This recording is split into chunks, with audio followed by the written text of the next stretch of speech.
Let me tell you exactly what happened. I want to take you back to the room where it happened. There was someone standing in the dark, and I don't mean the romantic kind of dark, where candles flicker and soft music plays in the background. I'm talking about the ugly dark, the kind of dark where the walls feel like they are breathing, where the silence has actual physical weight, pressing down on your chest until you have to remind yourself to inhale. This person was standing in a crowded room, or maybe they were sitting alone in their car, or lying awake at 3 a.m. staring at a ceiling fan that wasn't moving. The location doesn't matter. The isolation does. They felt completely dangerously alone. Not the lonely kind of alone where you wish you had a friend to call. No, this was the dangerous kind. The kind of alone where you look around and realize that for the last few years you have been sleeping in a den of vipers.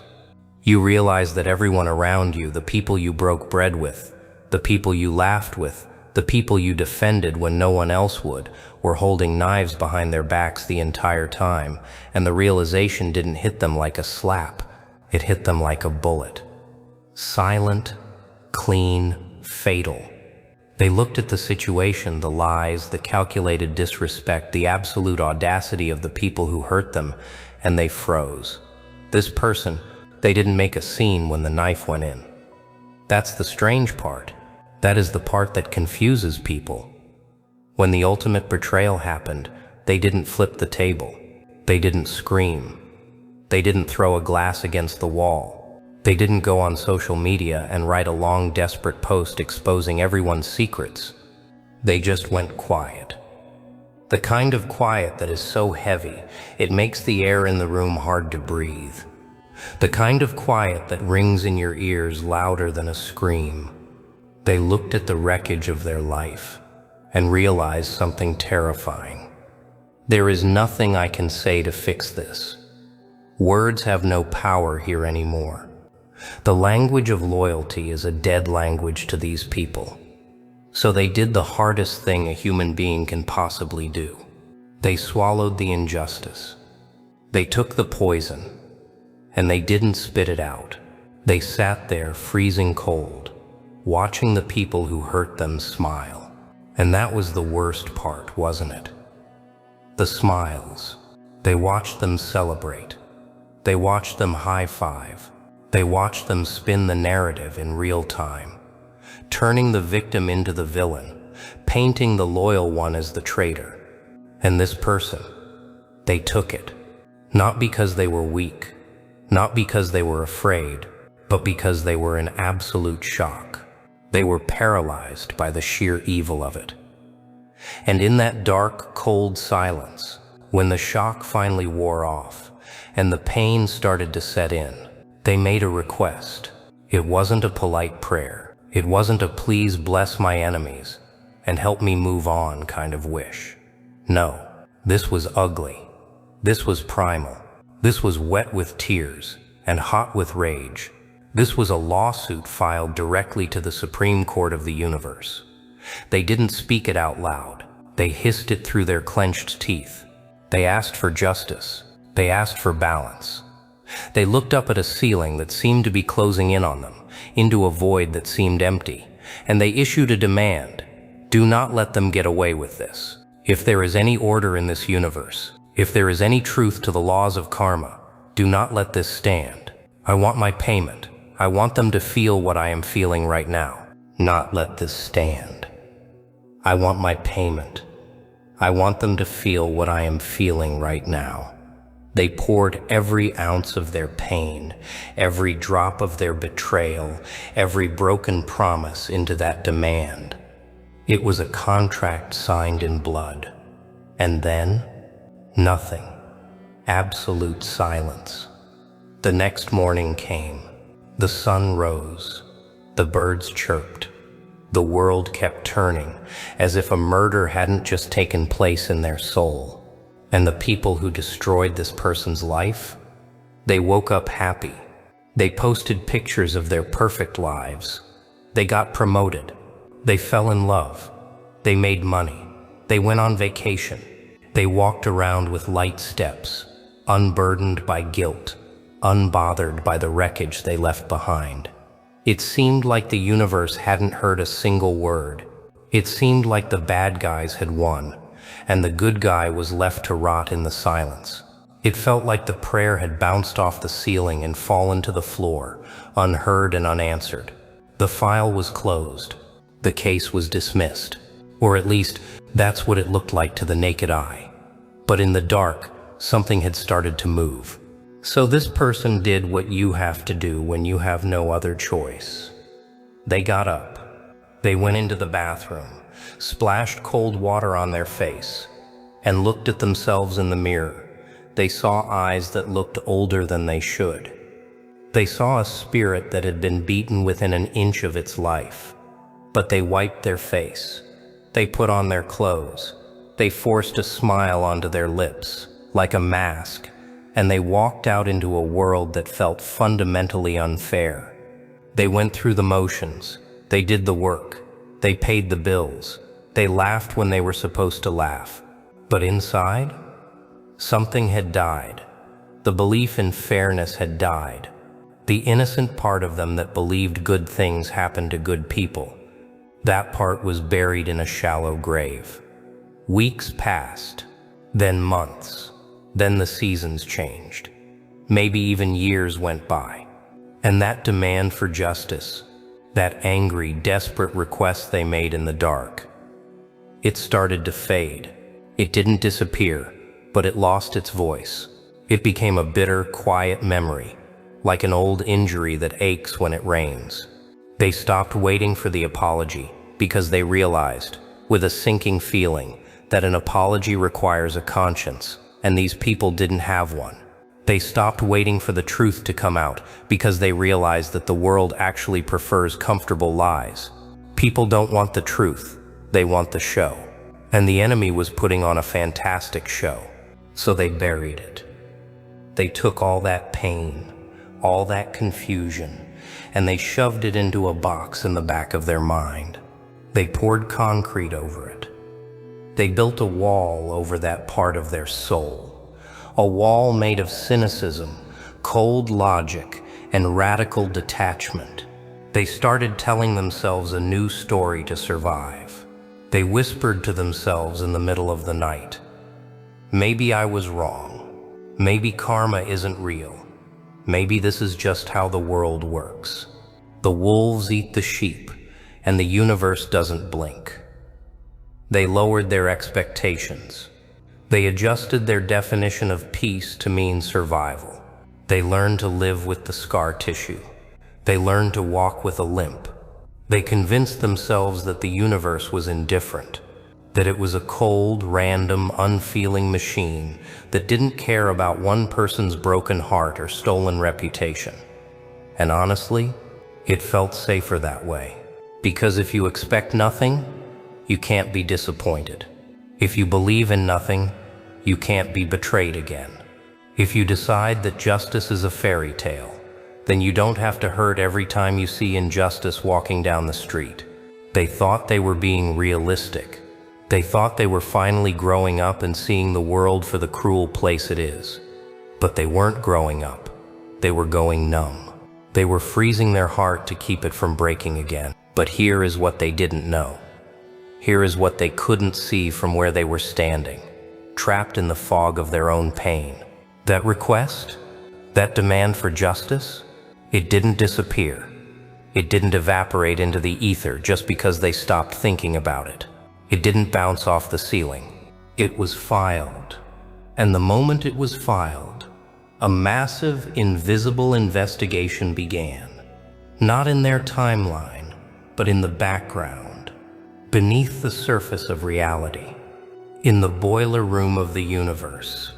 See, this person thought nothing was happening because they couldn't see the handcuffs being forged.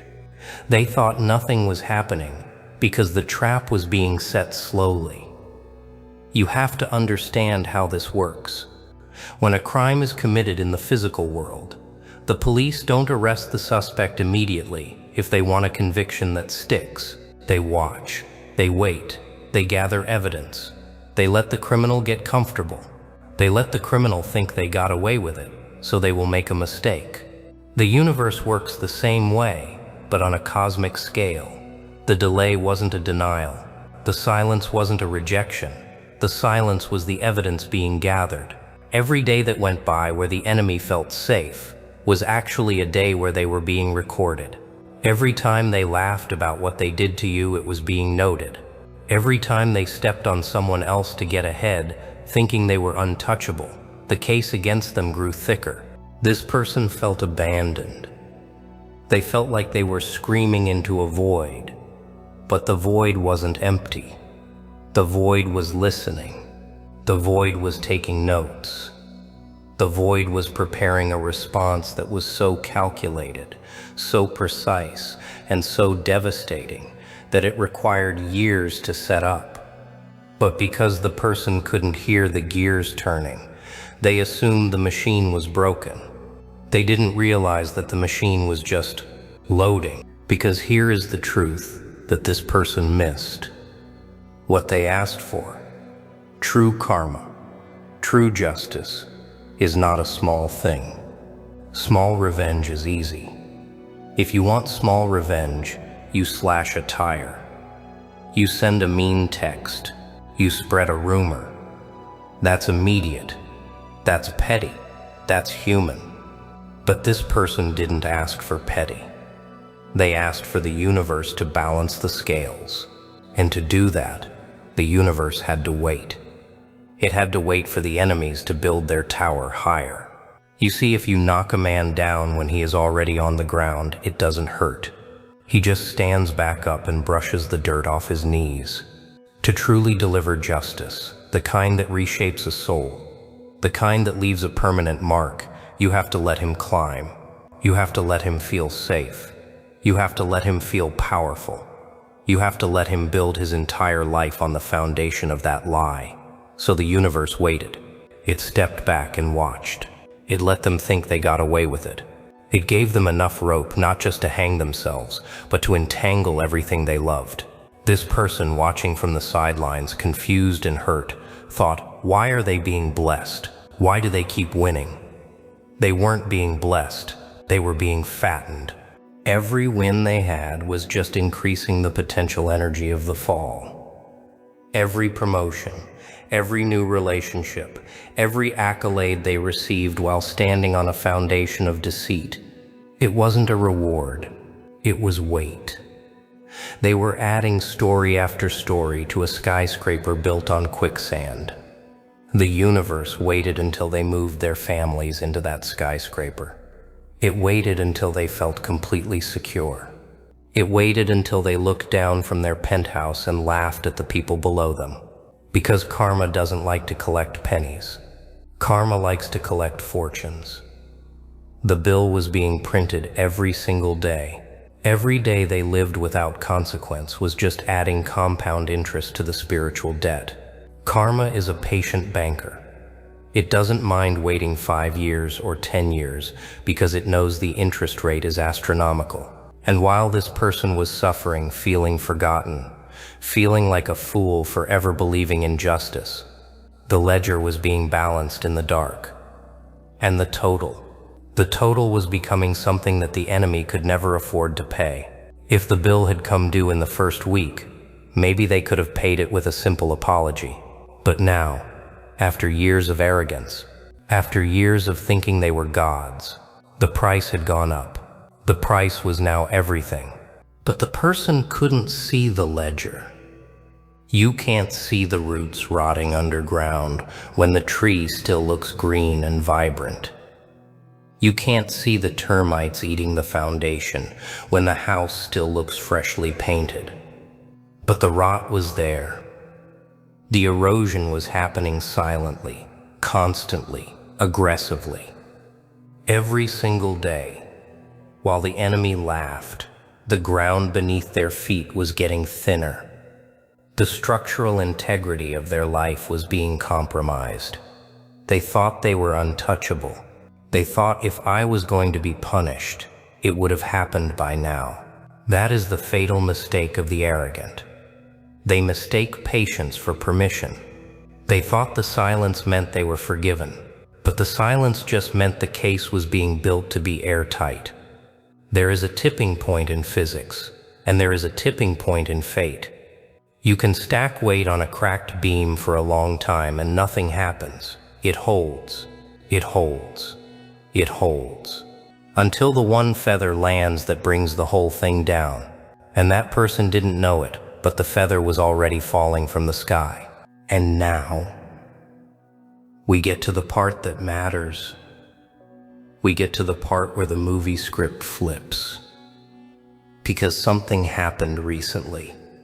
I don't know if it was last week or this morning, or maybe it's happening right now as you listen to this. But this person, the one who gave up, the one who became cynical, the one who built the wall, they noticed a change. It wasn't a loud noise. It wasn't an explosion. It wasn't a choir of angels singing. It was a shift in the air pressure. Have you ever been in a room right before a massive storm hits? The birds stop singing. The wind dies down completely. The air gets heavy and metallic. You can feel the electricity on the hair of your arms. That is what started happening in this person's life. First, they felt a strange, inexplicable sense of calm. For years, they had been angry. They had been replaying the betrayal in their head over and over, trying to fix it, trying to understand it. They were obsessed with the injustice. But suddenly, the anger vanished. The obsession evaporated. They stopped checking the enemy's social media.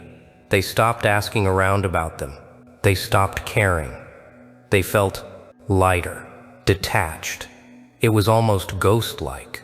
They felt like they were sitting in a theater, holding a ticket, just waiting for the lights to dim and the movie to start. They didn't know why they felt this peace. They just knew the war inside their head was over. And at the exact same moment that this peace settled over them, things started getting weird for the winners. It started small. It always starts small. A loyal friend turned on them over a minor disagreement. A secure business deal fell through at the last second because of a paperwork error. A secret that was buried deep, something they thought no one knew, started to surface in a conversation. Just small things. Annoyances. They laughed it off. They called it bad luck. They said, "Man, I'm just having a rough week." But this person knew. Deep down in their gut, in the part of their soul that is connected to the truth, they recognized the frequency. They felt the vibration of the floorboards. This wasn't bad luck. This was collection day. The file had been pulled from the archives. The judge had banged the gavel. The grace period was officially over. The protection they had been living under, it had been lifted. See, for a long time, the universe was protecting them so that they could build that tower of lies. But now, the scaffolding was being removed. And without the protection, they were exposed to the elements. The luck they rode on, it ran out. The tank is empty. And this person, being human, being traumatized by the past, almost dismissed it. They were scared to hope. They thought, "Don't get excited. It's just a coincidence. Don't look too closely or you'll jinx it." They tried to look away, but deep down, they felt the massive wheels of the universe starting to turn in their direction. They realized that the silence of the last few years wasn't emptiness. It was the physics of a tsunami. When a tsunami comes, the water first pulls back from the shore. It leaves the beach empty. It looks like the ocean has disappeared. That was the silence you felt. But the water doesn't disappear. It builds up. It gathers height. It gathers momentum. And now, the water is coming back. And the people on the beach, the ones who were building sandcastles on your territory, thinking they owned the place, they are just now looking up at the horizon. They are just now seeing the wall of water. You can see the confusion in their eyes. You can see the hesitation in their steps. They are starting to realize that the ground they are standing on is not solid. They are starting to realize that the victory they celebrated was just a lease, and the lease has expired. This is the shift. The energy is transferring. The anxiety that you used to carry, it is leaving your body and entering theirs. The confusion you used to feel, it is leaving your mind and clouding theirs. The sleepless nights you endured, they are about to inherit them. It is a direct transfer of assets. You are trading places. And the scariest part for them, they don't even know why it's happening. They think it's random.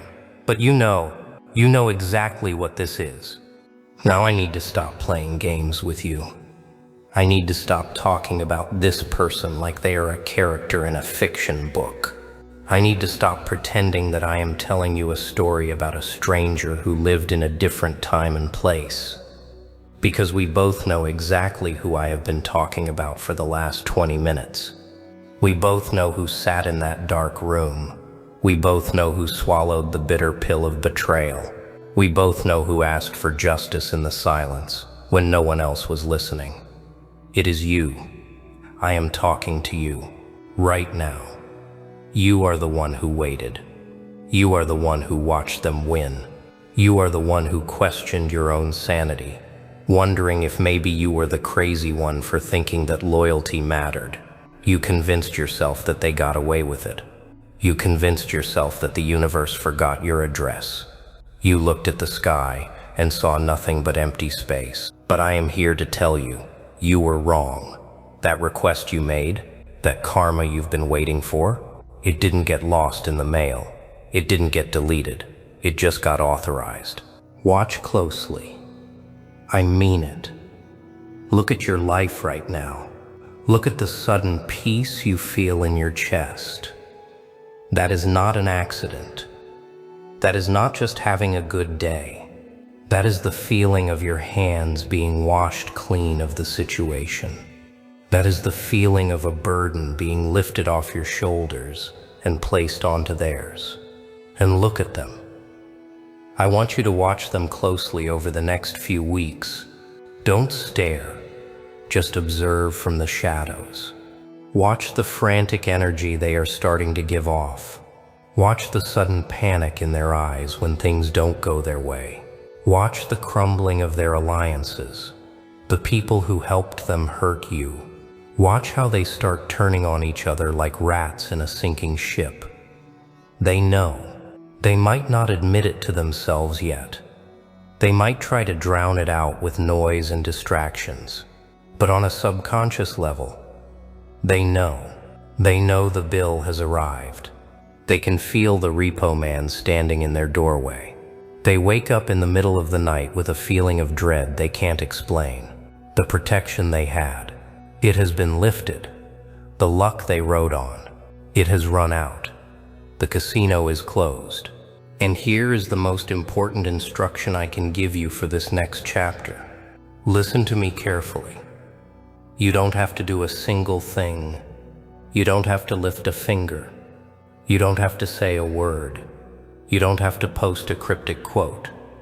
In fact, if you try to interfere now, you will just get in the way of the machinery. If you try to take revenge with your own hands, you are stepping in front of a freight train that is already moving. Step back, take a seat, grab your popcorn, pull up a chair to the window and watch the storm rage outside, because the universe is about to perform a masterclass in balance. It is going to transfer the energy back to where it belongs. The confidence they stole from you, it is flowing back into your veins right now. You are going to wake up tomorrow feeling stronger than you have in years.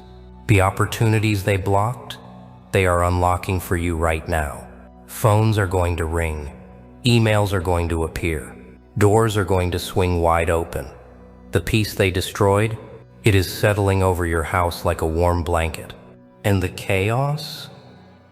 The chaos is going home to its creators. The confusion is returning to the source.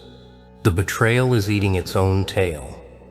They are about to experience exactly what they put you through, not because you wished it on them, but because they ordered it for themselves. You thought you were buried. You were just planted. You thought you were broken. You were just being sharpened. And they thought they were winning. They were just digging their own graves. The prayer you forgot about, the demand you made in the dark, just got answered. The karma you have been waiting for has entered the room. It is sitting in the corner. It is watching them. The door is locked, and there is no way out for them. Justice is served.